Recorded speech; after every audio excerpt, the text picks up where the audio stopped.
Bertrand Russell's The Problems of Philosophy, Part 1. Bertrand Russell was born in Monmouthshire to a noble family. His grandfather was Lord John Russell, a two-time Prime Minister under Queen Victoria, and the first Earl Russell. In 1931, Bertrand then becomes the third Earl Russell, so he comes from noble stock. He attends Trinity College in Cambridge in 1890 and spends a year at the University of Berlin in 1895. In 1899, he begins the first of several teaching posts at Trinity College.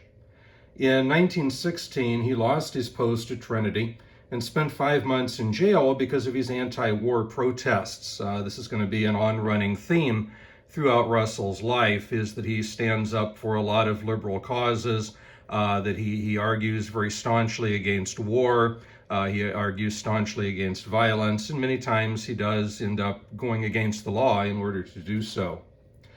He will make 3 attempts to run for Parliament.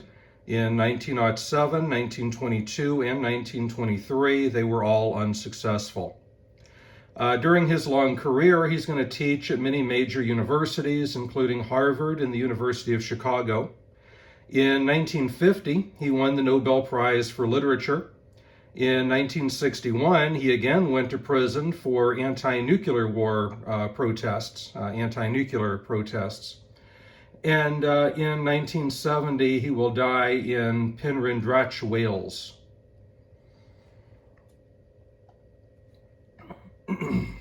His works have had a major influence in 20th century philosophy. He wrote 70 books and thousands of articles in his long life. And some of the most important of these works you see on the screen.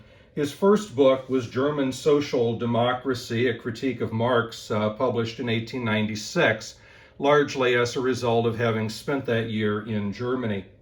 In 1912 is The Problems of Philosophy, which is the work that we're going to be looking at here.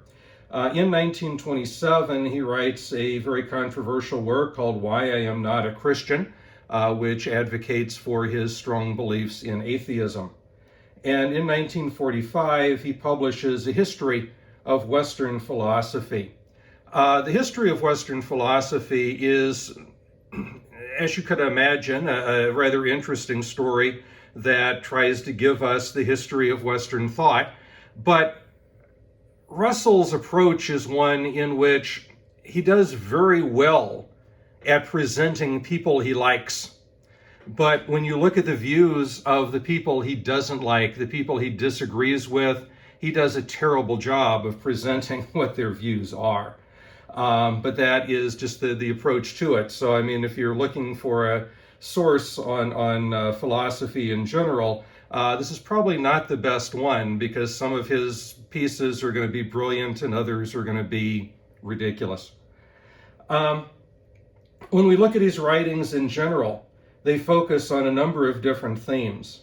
Atheism, anti-war protests, the desire for peace. He also works to advance the link between mathematics and logic. He helps to establish predicate logic. But one of the key things that he's noted for is the establishment of analytic philosophy. He creates and advances analytic philosophy, which becomes a major trend in 20th century philosophy, particularly in the English-speaking world. It is contrasted with what's known as Continental philosophy, which is another important 20th century movement, centered primarily in France and Germany.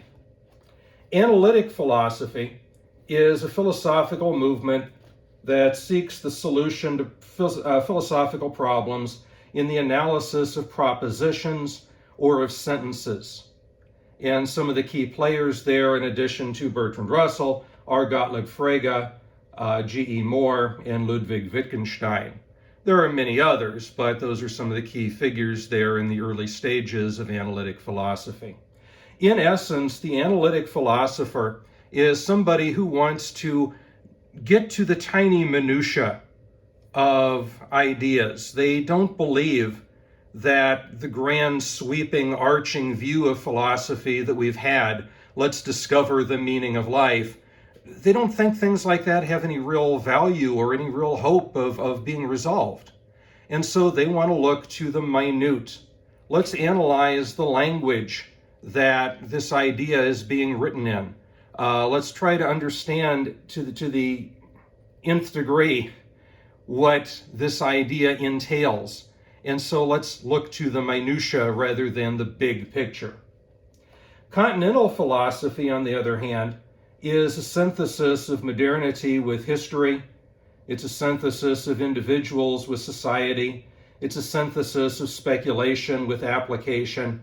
I personally like Continental philosophy and find that it really carries on more so the ongoing tradition of philosophy than the analytic trends do. Going back to the original core ideas of philosophy down through the ages, trying to answer those big questions. That's what Continental philosophy does.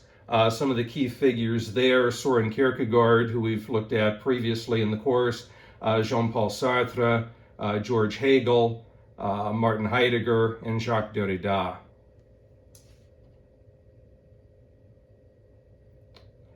You'll find that Russell is a very intelligent individual. He had an IQ of 180, but it's also the case that he knew how intelligent he was, and that made him a rather arrogant individual.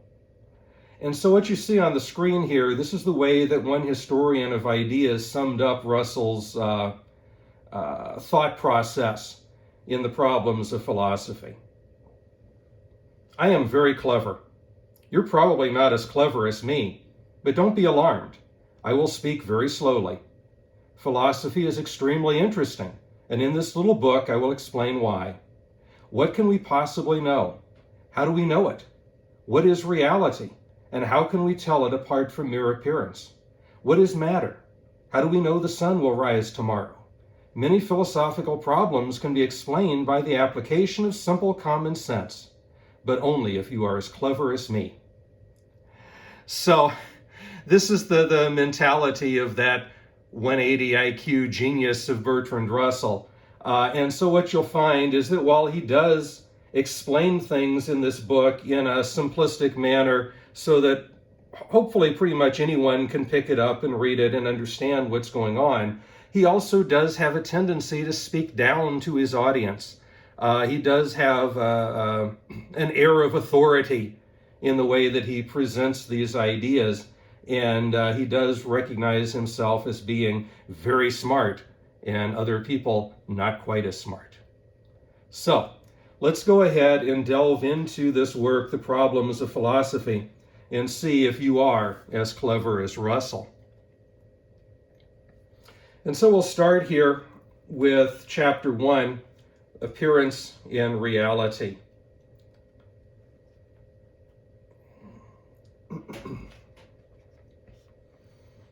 Is there any knowledge in the world which is so certain that no reasonable man could doubt it? This question, which at first sight might not seem difficult, is really one of the most difficult that can be asked. When we have realized the obstacles in the way of a straightforward and confident answer, we shall be well launched on the study of philosophy.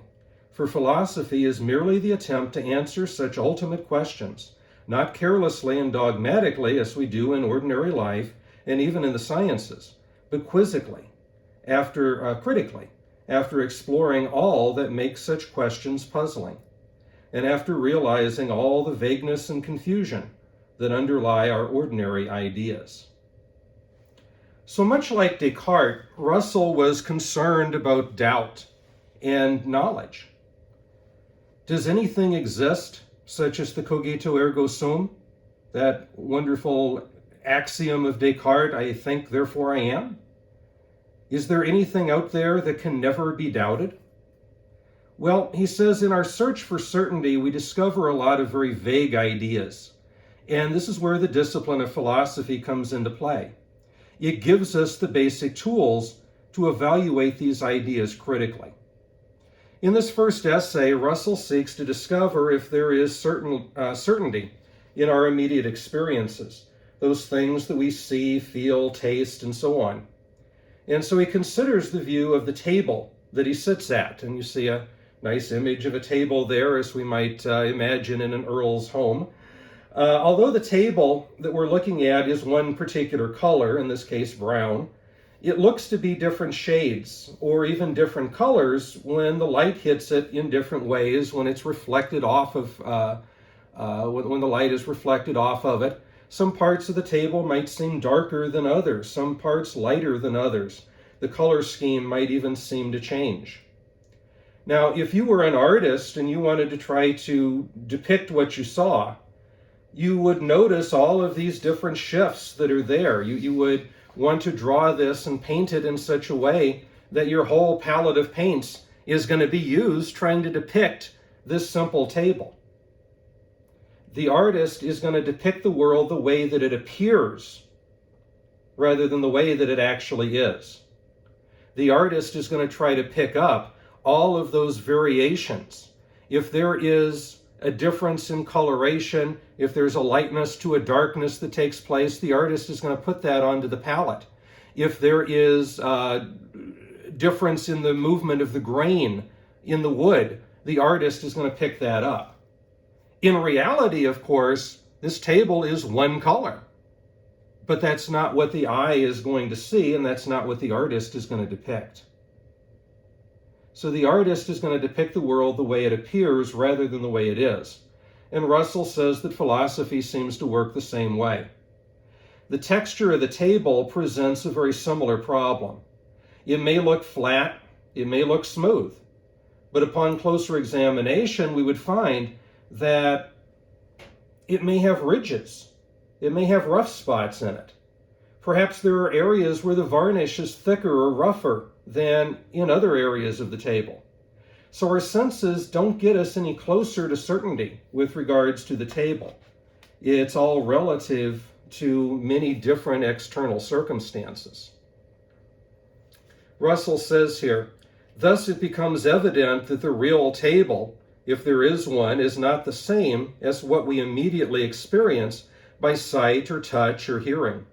The real table, if there is one, is not immediately known to us at all, but must be an inference from what is immediately known. Hence, two very difficult questions at once arise, namely, is there a real table at all? And secondly, if so, what sort of object can it be?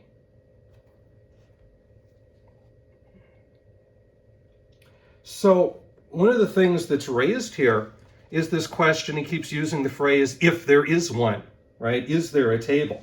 Well, perhaps matter doesn't exist at all. Perhaps there is no table whatsoever that we can recognize with certainty as being a thing in the world.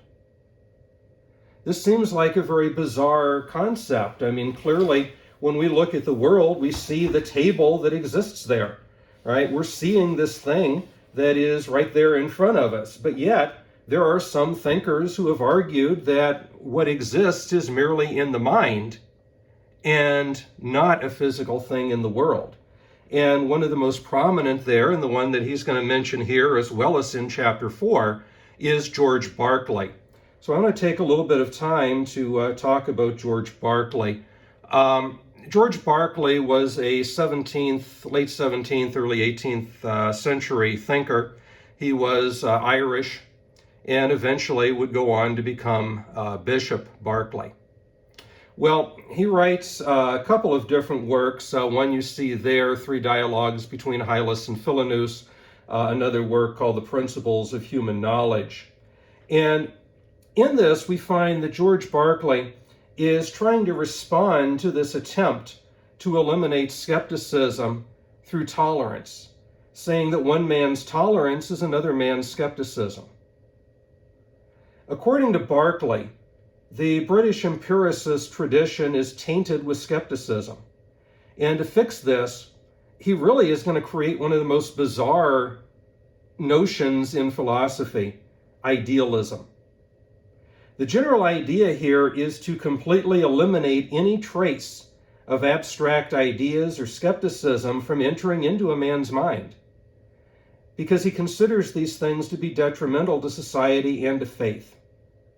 Now, in doing this, he would also go on to eliminate any possibility of atheism, because according to his theory, God must exist before these ideas of idealism are going to work. In Principles of Human Knowledge, Berkeley writes, "Besides all that endless variety of ideas or objects of knowledge, there is likewise something which knows or perceives them, and exercises diverse operations as willing, imagining, remembering about them. This perceiving, active being is what I call mind, spirit, soul, or myself, by which words I do not denote any one of my ideas, but a thing entirely distinct from them, wherein they exist, or which is the something whereby they are perceived." In this quote is the most important catchphrase for understanding Berkeleyan idealism. To be is to be perceived. In order for anything to exist, it must be perceived.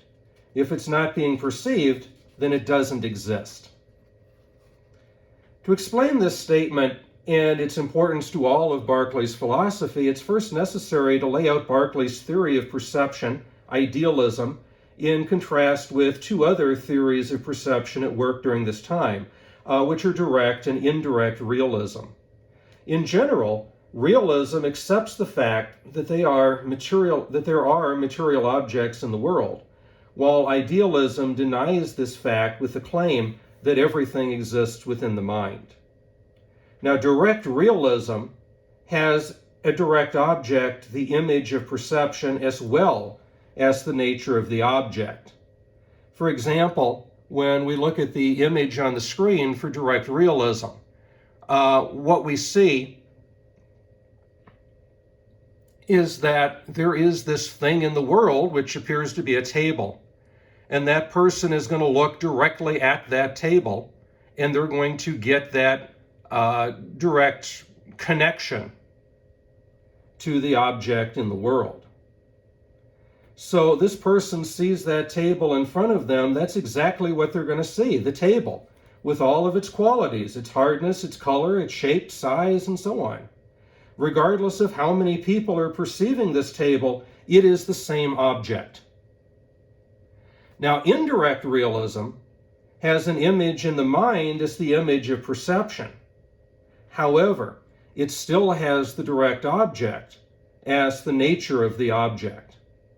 So, using the table again, if there's a table sitting in front of a person, even though the table is actually there, it would not be directly seen. The person would be seeing the image of that table in their mind. The table would still have an existence, but the person would only be perceiving the image within the mind. And so again, you can see on the screen that drawing for indirect realism, the physical table is still there in the world. You're still looking out and you're seeing it. But what you're getting is an image of that table in your mind. And it's that image that becomes most important for us. The reason why indirect realism becomes the view that is most commonly accepted is because with direct realism, yes, there is this physical thing in the world, but I am only perceiving, I'm only knowing what I directly see. And so if I'm looking at it from one angle and somebody else is looking at it from a different angle, we're looking at the same object, but we're seeing different things. From my perspective, it may only look like there is the top surface of the table and maybe two legs. I don't have direct access because I don't directly see the other two. But with indirect realism, I can look from my perspective at that object in the world. I can see the flat surface on the top. I can see the two legs that I can see. But I could also walk around to the other side. I could see that there are two other legs. I could look at the underside of the table. And my mind could abstract all of that together so that I could get a true understanding of that table. And so because of this, indirect realism is the most commonly held view. But Berkeley disagrees with both of those. For him, idealism is the view. And so idealism has an idea in the mind as both the image of perception and the nature of the object. Now, using the example of the table once again, the table is not sitting in front of the person. The table is not a thing in the world. It is immaterial. The table exists only as an image within the mind. Now, this is Berkeley's ultimate line here. Everything exists only as an image within the mind and nothing else. Since all objects are merely images within the mind, it follows that all sensible qualities exist in the bodies as we understand them. There are the first or primary qualities. Secondary qualities are only there if there is a perceiver to perceive them. So like all other things, they are merely ideas in the mind, or rather power in the objects which produce in the mind. Now in this work, the dialogues between Hylas and Philoneus, he uses the example of heat and cold. Intense heat is going to cause pain, but the heat exists in the mind. Mild heat is equivalent to pleasure, but the sensation of pleasure is not within the warm water itself. So the warm sensation cannot be within the water either. So levels of heat and cold cannot exist in an object, but they do exist. Primary qualities are just like the secondary qualities, since they vary by the perceiver. They can only exist in the mind. It's these qualities that make up objects. Objects are nothing more than a collection of qualities, and the qualities must be conceivable. If something cannot be conceived of, then it's impossible. So an object existing, which has no qualities, cannot exist. So anything that a person tries to imagine has already been conceived. So using this information, Berkeley's argument for idealism can be laid out quite simply in a set of logical equations. The first premise here says that one cannot conceive of something existing which is unperceived. This is basically just a rewriting of his basic catchphrase, to be is to be perceived. We can't conceive of something, we can't imagine something that exists that's unperceived. The second premise tells us the material substance is something which exists unperceived. Very simply, when we look at that table or anything else, we don't believe that when we stop looking at it, it fades out of existence. It's still going to be here. So it exists whether we are perceiving it or not, which means logically that we cannot conceive of material substance. So if we accept the first two premises, then it follows logically that the conclusion must also be accepted. This conclusion from the first part of the argument is employed as the first premise of the second part of the argument. So we cannot conceive of material substance. What cannot be conceived is impossible. Therefore, material substance is impossible. The logic behind this argument is really unquestionable. By accepting the first two premises, the conclusion must be true, thus proving Berkeleyan idealism. Now, if this is the case, then nothing exists outside of the ideas within the mind. But the question becomes, whose mind? Was Berkeley's mind responsible for these things? Well, certainly not, because if to be is to be perceived, Bishop Berkeley has been incapable of perceiving anything for 250 years. He's been dead that long. If all existence relied upon his perceiving it, then all existence would have ended 250 years ago. Well, if the burden of perception doesn't rest with Bishop Berkeley, then what if it rests with every single human being? I mean, certainly he accepts the logical claim that to be a human being is to have ideas.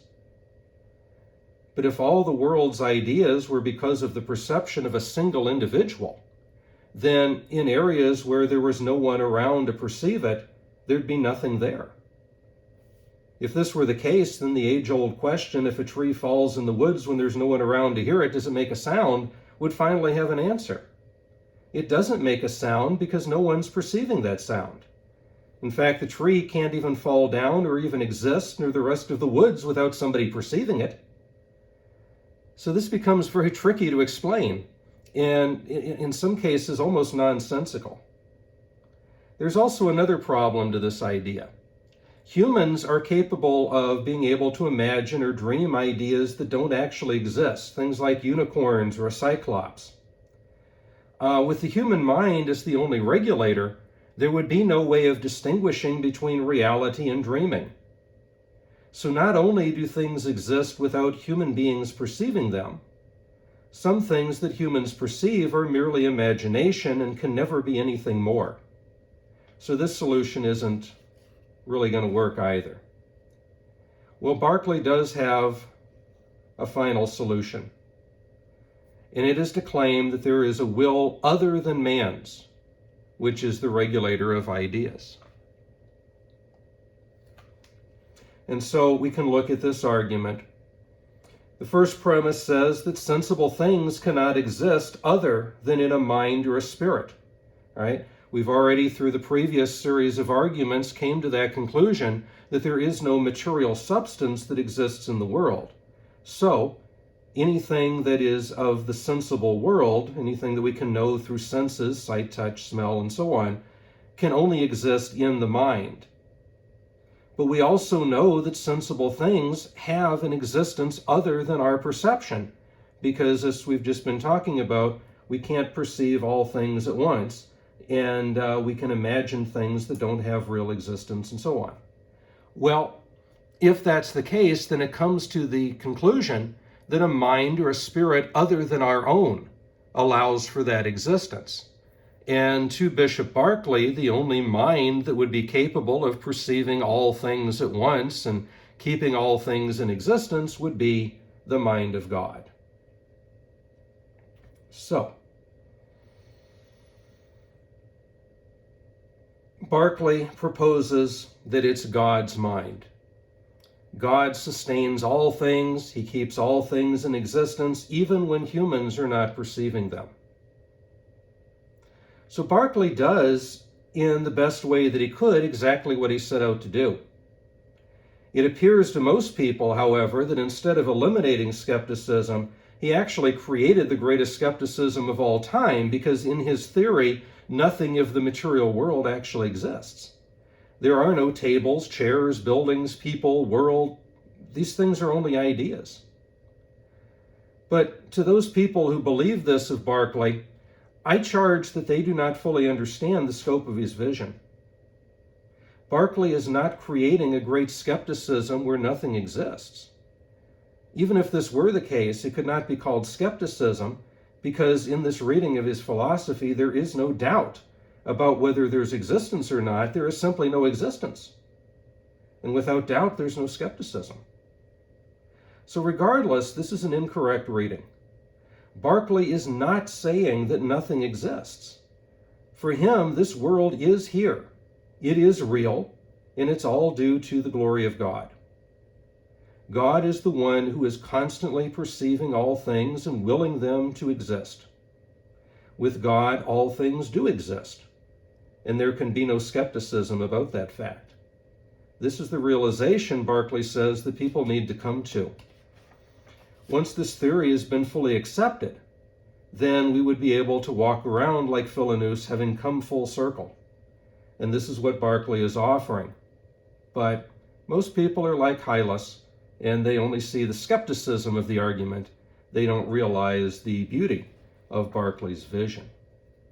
Now, as you can tell from that, I rather like Berkeley's idea, as bizarre as it is. There's a certain symmetry to it. And people might argue, well, how can you say that that chair that you're sitting on is only mind stuff? How could that be the case, that there's no substance to it or no reality to it? I mean, if it didn't exist, wouldn't you be sitting on the floor right now? Well, no, because the floor wouldn't exist either, and I'd be, continually falling through. But of course, I wouldn't exist. But this misses the point. Because I am made of the same stuff that the chair is, the same stuff that the floor is, the same stuff that everything is, namely the mind stuff that exists within the mind of God. But Berkeley, of course, presents this view of idealism. Russell doesn't like this view. He criticizes it. Sorry, I thought I had another image there. But here's what he says. Whatever can be thought of is an idea in the mind of the person thinking it. Therefore, nothing can be thought of except ideas in the mind. Therefore, anything else is inconceivable, and what is inconceivable cannot exist. Such an argument, in my opinion, is fallacious. Russell calls the idea of idealism a fallacy, effectively dismissing it out of hand, which he explains further in a later chapter. As he points out, the idealist denies the existence of matter, while at the same time admitting of matter, which is a contradiction. Berkeley would argue that the table is real, which is why Johnson's refutation can't disprove it. But the reality of the table is not matter. It's merely ideas in the mind. It occurs to me that you may not be familiar with Samuel Johnson's refutation. Berkeley had made his argument known that the only thing that in the world was mind stuff and that there was no physical reality to it. And the argument was that no one could find a way of refuting that basic point. And Samuel Johnson came up to him, kicked the podium that he was standing at, and said, "I refute it thusly." How could I possibly kick the podium if it didn't exist? But of course, going back to what I was talking about before, Johnson rather completely missed the point. Right? It is the fact that he is made of the same stuff as the podium. And as a result, he is perfectly capable of kicking it or interacting with it, just like I can interact with this chair that I'm sitting in and so on. But anyway, Russell disagrees with this notion of idealism. He says that despite the disagreements of what the table is, the most important thing is that the table does in fact exist. It is a real table, regardless of its nature. Now notice that although he doesn't believe in or accept Berkeley's idea, he doesn't immediately discount it here. His statement is not, Berkeley is completely wrong. His statement is that this table does exist, but he's not commenting just yet on whether this table is something physical in the world or whether this table is mind stuff in the mind of God or anyone else. So I'm going to go ahead and stop the lecture at this point, and we will pick up with chapter 2 in the next video.